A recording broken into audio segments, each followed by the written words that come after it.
Hello everyone, সবাই কেমন আছেন? নিশ্চয়ই ভালো আছেন।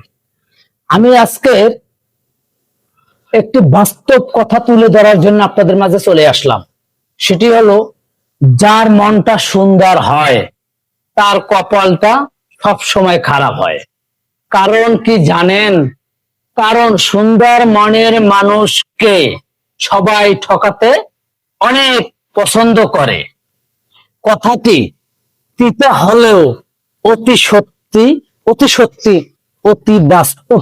আপনার জীবনের সাথে কথাটি মিলিয়ে দেখেন যে কথাটি সত্যি কিনা। কারণ হচ্ছে, সরল মানুষ, সরল মনকে এই পৃথিবীতে সবাই ঠকায়। তাদের পৃথিবীতে কোনো ভালোবাসা পাওয়া যায় না। তাই সরল মনের মানুষকে আমি বললাম, তোমাকে আল্লাহ তাআলা পছন্দ করে, আল্লাহ তাআলা ভালোবাসে, তোমাকেও আল্লাহ ভালোবাসে।